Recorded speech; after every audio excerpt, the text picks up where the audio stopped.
schools need to be prepared for a violent attack on campus, but how to get that preparation done, not as easy as it seems.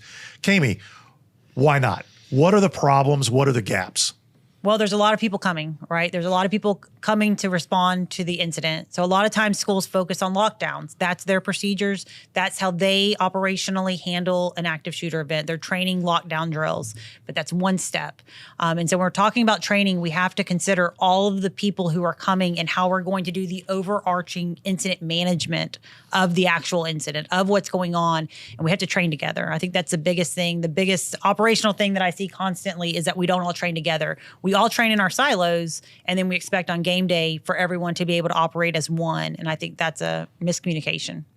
Yeah, Brian, how big an issue is that the training is done in silos, and as a group, police, fire, EMS, emergency management, schools, they're not really sure what right looks like? Exactly.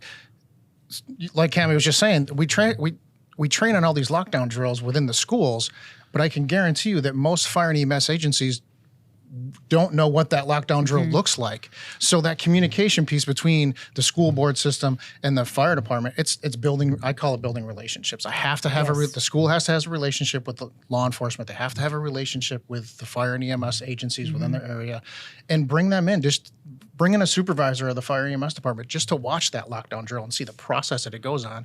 So when something does happen, I'm just that much more ahead of the game. Yeah, and I also think, though, that it's important for, like, schools sometimes think, well, like, law enforcement's going to do law enforcement job, and I don't need to know what they're going to do. Fire's going to do fire's job, and I don't need to know what they need or what they're going to do. It's vitally important, though, for everyone to know what everyone else's response is. It's important for us to know what the lockdown drills look like. What are they telling the children to do? What are their response? What are their protocols within their school? Who's taking charge? All of those things is very important for law enforcement and fire rescue to know, but it's also important for the school to know what our response is going to look like, that we're going to set up the tactical triage and transport. That's who's going to control our movement, is that tactical. So everything going down range, everybody on scene is going to be controlled by a single entity. That's important. What fire rescue is, when they're coming in, where are they going to be at in the school, that you're not just going to see firefighters walking around, that they're going to be in these casualty collection points, and we're going to bring people there. If somebody is injured, that's where they're going to be. So we need to know where they're at. All of those little things, right? The overarching, the emergency managers and what their jobs are going to be. What does it look like across the board, so that we have that communication early on? We all train together. We all know what everyone's trained and responsible for, so that when we put the big picture together, everyone's prepared for that. If we're siloed like that, then the simplest form is they're not familiar with this terminology. No. Law enforcement and fire may not be familiar with, hey, if the school's in lockdown, what does lockdown really mean to them? If they're holding, what does that mean to them? And conversely, on the law enforcement fire side, when I say, oh, there's a contact team, where I give them instructors, they're starting to hear RTF or CCPs. To the school board, what does that mean to them? Yep. I think there's likewise just as big a misunderstanding on the public safety side about what is actually involved in reunification. Yes. And how complicated that is. I think the schools struggle with that on their own. And if the schools aren't really confident in how to get that done, why in the world does public safety have this sense of confidence that it's going to go off without a hitch? Let's dive in a little bit. Let's talk about what the components need to be. And I'm going to suggest that we actually reverse this and use some inverted thinking here. and because I think, imagine that you're the school safety person or the school emergency manager, and it's your responsibility to kind of come up with this plan. And to some degree, there's common components of the plan, and to another degree, it's all local. So where do you start? And if you're not sure where to start, use this exercise that we commonly use called inverted thinking, and say, okay, how could we ensure that we screw this up? Yep. So let's run down the list of things that can be goofed up. It's not clear who calls for the lockdown. Yep. Okay, we got the lockdown initiated, locks lights out of sight. Now what? There's no plan past that. What are the other kind of things that we can make sure that we're going to goof up? Well, that no one knows the plan, right? Besides the person who created it, that it was a document that was created and put on a shelf, and that nobody's rehearsed it, nobody's gone over it, nobody's looked for the failures within that plan. And so us having a plan and nobody's ever reviewed it, nobody's ever practiced it, is going to fail. All right, so let's make sure we if we do create a plan, we don't train Nobody ever anybody look on at it. it, yeah. It's a super secret squirrel plan. Yes. All right, Brian, what can they do wrong to guarantee that it's going to go wrong? Siloed. Absolutely siloed. If we're only exercising this plan within the school system, and now we're going to have all these other agencies coming in, I don't tell the police department, I don't tell the local fire department, I don't tell the local transport agency what our plan is and how that's going to work. When they do get there, they're going to be like, "Hey, what am I supposed to do?" And you're like, "You're supposed to know."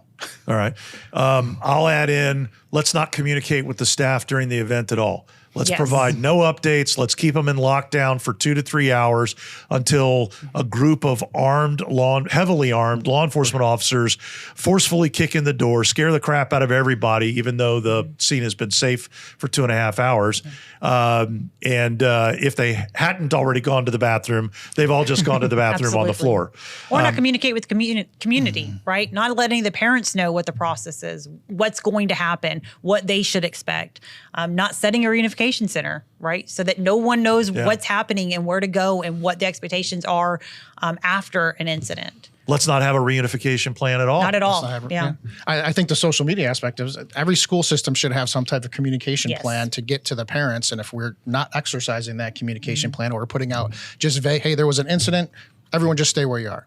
Parents are not going to stay where they're at. They're course going to not. want to know. No. Give parents something to do. Give them a goal. Give them, "Hey, we're going to have another update at such and such a time." If we don't do that, parents are just going to start showing up at schools and want their course. kids. Yeah.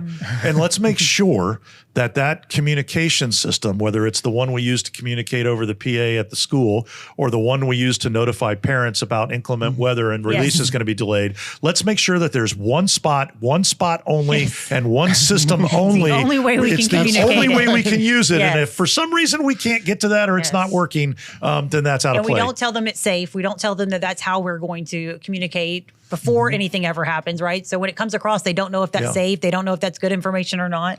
That's always really good. We could also over communicate. And we're like, "Hey, as soon as the incident kicks off, boom, here's the reunification site. Everybody go there." But the Or that, reunification yeah. site's not even set up Giving yet out to too go. much information. With no security. With no security. Yeah. Yeah. Let's not tell the teachers, staff, and students what we want them to do in a lockdown. Yes. What is it that they can do?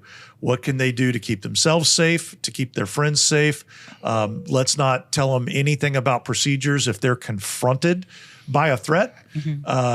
Let's not explain to them ahead of time that they could be in lockdown for hours. What else? I would say as first responders, not knowing how the system works or not paying any attention to what the internal regulations of accountability already are within the schools. So we don't use their system they already have in place to use or to make sure we have accountability. Just disregard all of that. Anything that they've already using. No roll calls. No roll calls. We're not even using it. More importantly, this is the first time I've ever been in this school. Oh, yeah. This school's been in my first never go my in there, never area go, yeah. for 30 plus years, but this is the first time I've ever stepped foot into the Yes. school. And they're telling me I need to go to room 101. Well, I don't know where that is because I don't have any maps. I don't have any idea other than if Yeah. they're telling me, "Hey, I need you to go down here and make a right. There's room 101. Yeah. Let's make sure that we don't have maps for first responders. Yes. Let's make sure that we don't have keys, master keys. Yep. Let's make sure that they're not color coded, that there's 15 different master keys for the whole campus. And none of the rooms are labeled. None of the rooms are labeled. Yeah. Yeah. What else? We talk about ingress and egress out of the school. Let's put all of these cars right here, and we only have Yep, one no way in set of and one staging. Everyone just come right in. One Let's see how one way this in, works. one way out, and now we've just blocked Yeah. our one way Yeah. in, one way out for Let's make sure we ambulances. have to carry the injured a half a mile to Yes, get them onto an yes, ambulance. exactly, yeah. How about let's not communicate with the parents ahead of time. Let's not tell the parents that we have a plan and what that plan is. Exactly, And look, somebody said it earlier. It's not like the parents are necessarily going to abide by the rules and follow the plan, but life could be a lot easier if the parents knew what the plan is. So let's just not tell the parents anything and keep Yes. them in the dark. That would end well. And even that, Sarcasm. give the parents, this is the reunification process. When you show up to that reunification site, you're not going to have access to your kid immediately. There's a process that we have to go with. And as a school system, we have a responsibility to get Johnny back with his parents and the right parents. And we don't, give Johnny back to somebody who doesn't have custody of Johnny. Yeah. Let's assume that the school system can magically produce 30 or 40 buses on demand. Yes. All of them are all the contractual bus drivers are going to come back and they're going to show up, and there's nobody else that's going to need to go home that day either in the entire county. Right? Yeah, because buses aren't like EMS. They have plenty of they have more buses than they need and more drivers than they need. Again, sarcasm here. Yes, of course. So let's not include that piece of it. Let's not include the local emergency manager. Yes, we can do it all by ourselves. Yeah, we don't need emergency management. I think we got a pretty good list going here. Yeah. Right. Yeah. All right. So let's pivot from the list of how to screw this up and kind of talk about what are the common failure points. And my first one would be, we opened with talking about lockdown. Yes, lockdown's important. It is one of the 5 protection steps under the standard response protocol. Locks, lights, out of sight. We have commonly seen, in fact, we've done 2 podcasts and interviews. I've done interviews with students, and they're like, great, what do I do now? Yes. We've had students that have been told that there's a bucket of rocks kept in the classroom, and that if they're confronted by an attacker, to throw rocks or throw books. That's probably not the greatest guidance to give. So recognize that when you're working on your lockdown, you need to provide additional guidance from the staff. The teachers need to get a list of who's in the room, because you're probably going to be missing somebody, and you may have somebody that you're not supposed to have because they ran into your room from the hallway. What else is what are some of the common pain points? I think even for lockdowns, I think it's important across every school within the community, they all have the same lockdown drills, right? Because what we realize is some on lockdown drills tell the students, go here, go there, whatever direction it is, right?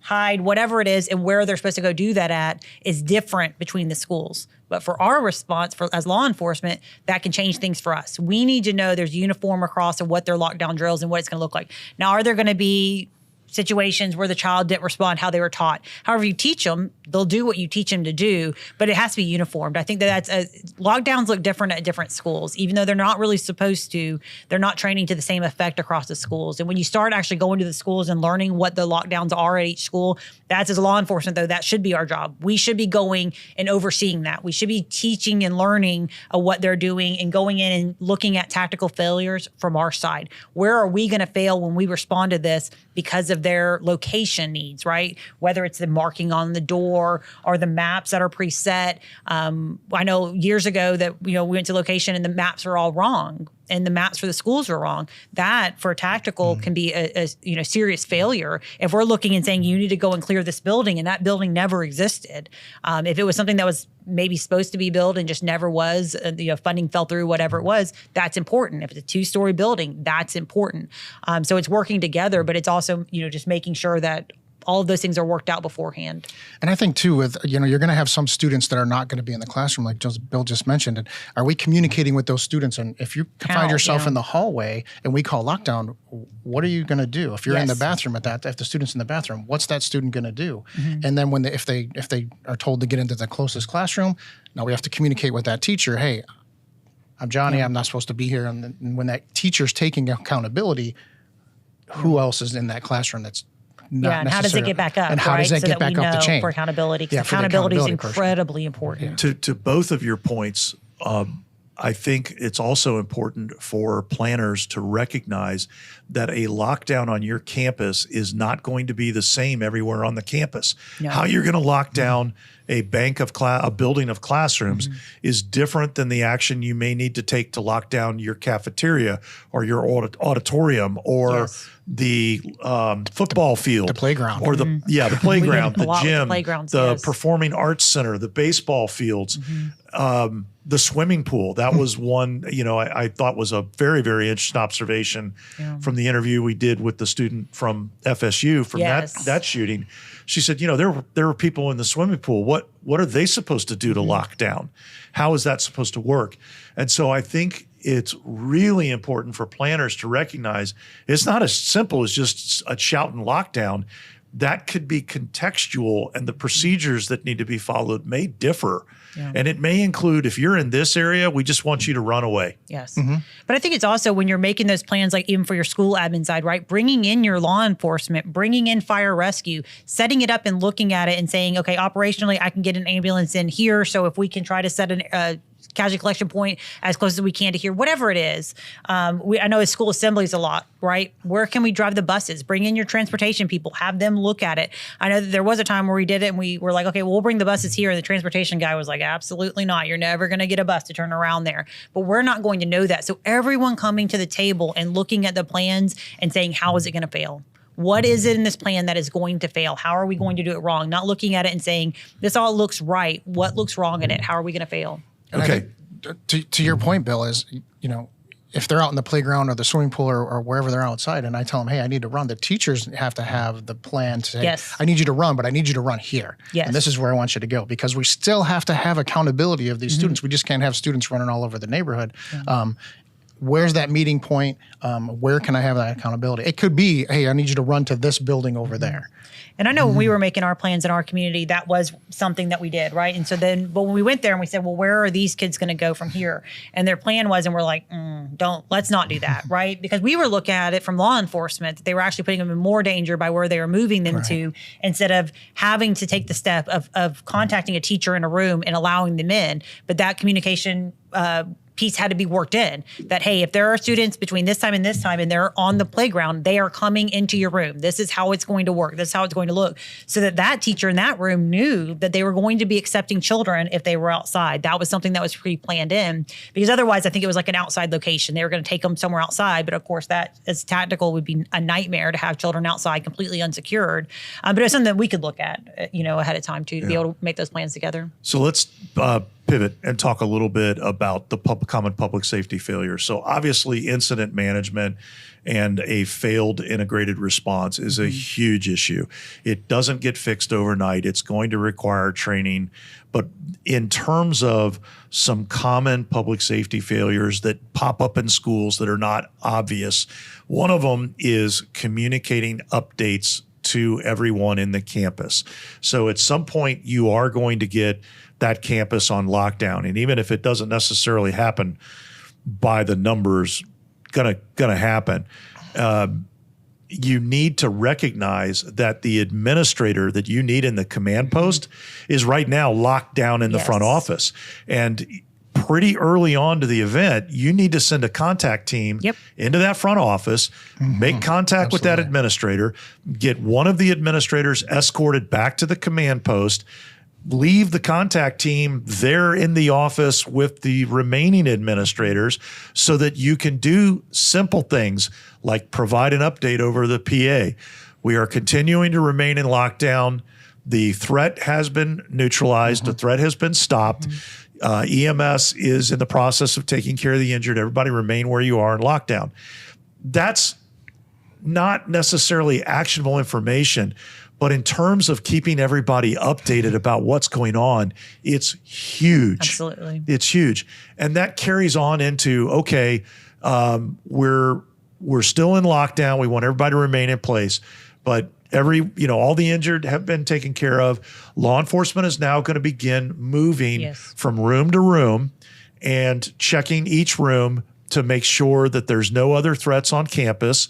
As they come into your room, this is what they're going to do, whatever the announcement needs to be. All of that is a common miss by public safety. We just blindly run that command post. In fact, Brian, you and I saw that on a twin exercise we did where we ran two. Correct. And I think you hit the point, is you almost have to be too specific on what's going to happen within the classroom, because kids are traumatized. Teachers are traumatized. This is not something that happens every day in the school. So being as specific over that PA, that the law enforcement officer is going to come, he's going to knock on the door, he's going to identify himself, then you can open the door, and then this is what you're going to move from this location, and the officer is going to move you to this location. it gives them in the classroom a little bit of peace. Even saying that the threat has been neutralized, just think about what that does to the temperature in the classroom. And then being as specific as possible. And I think we do miss that a lot. We just think that people know. Yes. Because I said lockdown and then I said something. Or we're so busy in our own minds fixing the problem that we're not considering Actually, trauma. it reminds me of the interview with the FSU student. She said that her dad was texting them updates from the news that he was getting on the phone. That's a great and point. that was the only information they had about what was going, what was actually going on in this response. All right, let's tangent to, there are other things that can go wrong on the public safety side, but the big one is where we start to try to get into reunification. So we spend most of the time talking about, are we going to do on-site or off-site? What does reunification look like? How do you get accountability, do the roll call? Yes, yes, yes. Let's start by talking about how we're going to actually get the kids from the classroom they're in to where they're going to be reunified. There are so many moving pieces to this. It's not even funny. The first decision in the command post that's got to be done with the unified command between law enforcement, fire EMS, but also really the whoever is there representing the school in the unified command post. Are we doing an on-site or an off-site reunification? Yes. And you may think, well, okay, it's a crime scene. We're always going to do off-site. That's certainly where law enforcement is going to default to. And if you've only got 300 or 400 kids to move, okay. Well, what if it's 2,000 kids? Yeah. Or better yet, what if it's a campus with 4,000 kids? Because there are schools that large. Absolutely. And from a law enforcement perspective, does your crime scene need to be the entire campus of a 4,000 student campus? No, and it's preparing for that though, right? That if it is that large of a crime scene and we have to, but there's a lot that would go into that, and you would definitely overwhelm your system. Your parents are definitely showing up on scene before you can set a reunification site, and finding a reunification site that can handle that type of capacity without splitting it into two. Like it would be. But that's having those conversations ahead of time. That's saying, if it happens here, where are we doing it? How are we doing it? How's it going to look? How are we going to block off this area? Because technically the entire thing is a crime scene. However, we have to prevent trauma, right? That's the goal. Yeah. And so we don't want to traumatize people more by our actions either. Well, and I think the important piece here for public safety is that the law enforcement incident commander and unified command, that they have the authority to shrink the crime scene. Absolutely. We obviously don't want to contaminate the crime scene. We want to keep that pure, and you need the area that you need. But a crime scene that really needs to shut down an entire 4,000 person campus, and a campus that large probably has more than one way to get in and out. 100%. Or more than one building. Yes. and a lot of room in between to kind of maneuver around. So, on-site, off-site, when you start to move the kids becomes problematic. How are you going to do it? The order you're going to go in. How are you going to secure the hallways and the corridors? The assembly area. If the assembly area is where your reunification is. So if your reunification's off-site, that's where you're doing assembly and attendance. That doesn't mean that your bus is magically going to be waiting every time you show up with a group of students. Yes. So now we need kind of a holding queue, which we don't really want outside. So now do we have a building near where the buses are picking up? Yeah. Correct. These are all the kinds of things. Even with that, when we were discussing, what that looks like, if you talk about children, say maybe that were in the actual incident location, you cannot bring those children to a holding area with children who may have not seen it, right? Because that creates all additional kinds of issues. And those kids are going to talk. Exactly, right? And so the entire goal is to not traumatize the other children who are, to some degree, are going to be traumatized, but not as much as the ones who are actually in the incident location. And there's investigative things that go along with that as well. But making those decisions ahead of time, saying, if the children who are in this, we're going to transport them first, how's accountability accountability look, though? If that accountability is different than everyone else's accountability, that's going to be important. When you're moving them from the rooms, getting accountability in the rooms. If you're taking them to a second location, you have to have accountability there. And then once you get to the reunification site, another accountability, especially for little ones who dip off in the bathroom, you lose one somewhere. That's really, really going to be important because there's a lot of children and you're going to be moving a lot of people from one area to another, and people are going to get lost in the shuffle, and accountability is so critical during reunification. I guess the question for a lot of schools would be, do you have one reunification plan, and is that plan amendable where I can pivot and I can go here? If I don't need to go off site, then I don't need to go off site. Or do you have multiple reunification plans where, hey, if we can have it on site, this is plan A. Plan B would be we need to go off site and this is where it's going to be and this is the process and we're going to do that. And just exercising that plan. And the key is get that, like Bill said, get that school administrator, that school person in the command post as quickly as possible and say, hey, this is what's going to happen. What's the plan for reunification? And get that reunification plan at least started and thought about prior as quickly as possible. And I think it's also important to note on the accountability, that doesn't necessarily mean that we're doing roll call at all these steps. Sometimes accountability is just, I got, how many do we got? 1, 2, 3, 4, 5, 6. I got 21. Yes. All right. We're leaving the room. You're on point. Yes. I'm in the back. There's 21 in between us. You got the middle. Right. When we show up, wherever we're showing up, at a bus, assembly area, wherever, all right, count off. We got still, where little Johnny go? Little Johnny's always the problem. Yes, exactly. We're missing It's one. making sure that you have the same numbers, that you're keeping trackability of everyone. It's going to be very, very important. Absolutely. This is a very complicated topic, more so than I think both public safety and schools realize. Trying to do the incident management of a violent event on campus is a extremely complex topic. And all of these things that we've talked about, we cover in our SSAVEIM class, school safety and violent event incident management.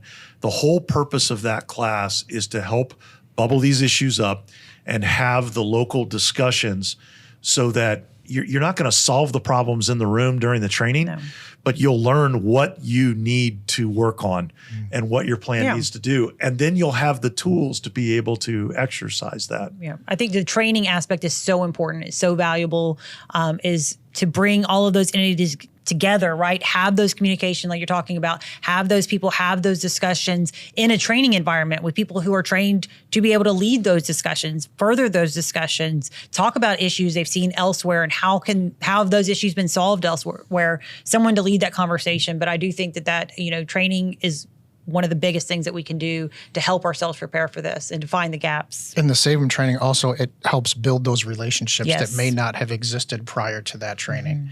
So, the first time you talk to the police chief or fire chief as your school administrator should not be in the command post of this incident. It should be prior to that.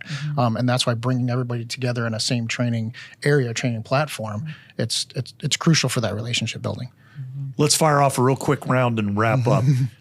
One thing that schools, public safety personnel, one thing that they should pay attention to in their planning, just each one thing, top of mind. Is communication, right? Communicating with each other, knowing what the other ones are preparing to do, what their plan is, and finding a way to integrate those plans. That's exactly what I was going to say. Sharing the plans. The law enforcement fire need to have those plans from the school board and vice versa. The school board needs to know when the law enforcement and fire come into my area or come into my school, I have an idea of what's going to happen and what's going to take place from the start of the incident to the completion of the incident. So, and just to clarify, you guys are saying that planning needs to be done together. They all need to be in the same room Has to do it. to be integrated. Yeah. I think my number one would be, you're going to feel overwhelmed and you're not going to know where to start. Do inverted thinking. It is your friend. Our minds are very good at catastrophizing.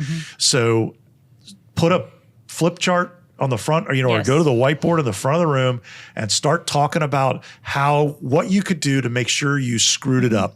And that's going to give you a pretty effective list of what you need to fix and work on, and just do the opposite of those things. Good point. Brian Camey, thanks so much for coming in today. I appreciate it. Great topic. Thank you to our producer, Carla Torres. If you have questions about this or you think that we might be able to give you a hand, please give us a call. We do have the school safety and violent event incident management course available. We can also just kind of help talk you through some of the issues. And until next time, stay safe.